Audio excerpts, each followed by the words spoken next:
така, пътуваме за един местен язовир, на който ще се опитаме да направим пак интензивен риболов. Макар че за първ път отивам там, след ваденето на всички членски карти, билети, както си има реда.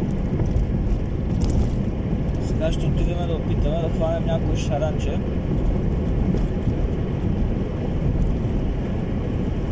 Да видим дали може. Като цяло язовира е диво, зарибява се периодично.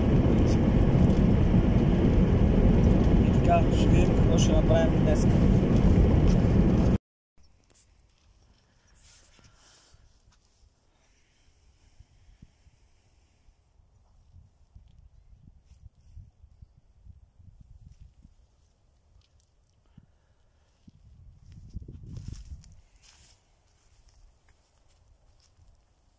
Голям язовир, очакваме включване. Лошото е, че за първ път идвам тук и сега тепърва ще разбирам къде са плитките, дълбоките места, къде се формира рибата. И така, очакваме включване.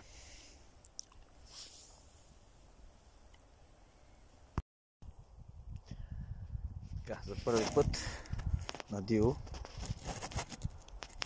да видим какво ще се случи.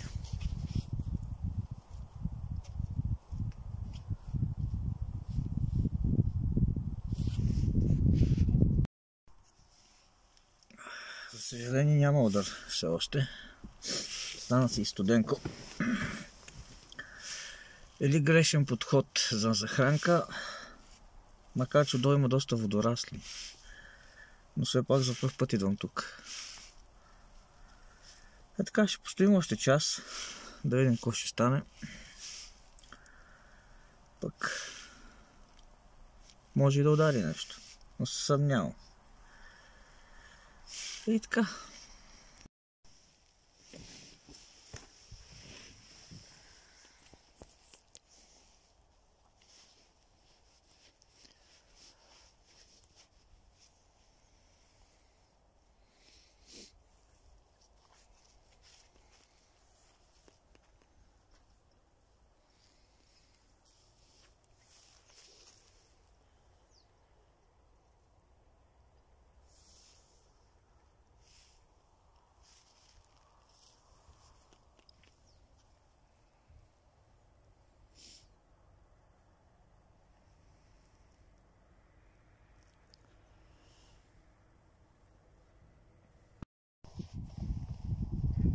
Така, към края сме на риболова.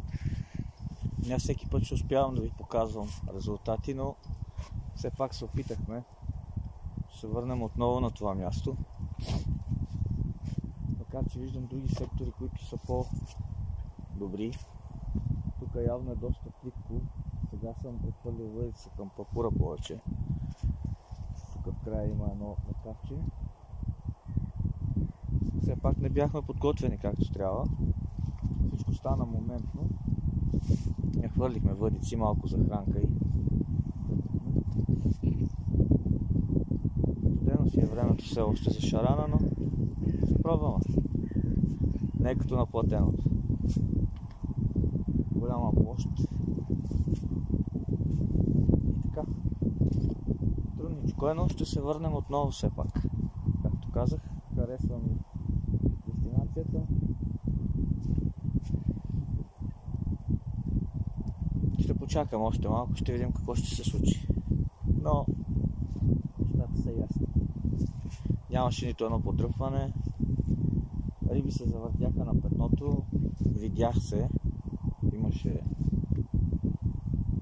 малко активност, но не клъвна, защото явно е много студено и захранката, която взех. Честно казано не ми хареса и тук не работи, защото на дивото не работи. На платеното е различно. На дивото е малко по-различно.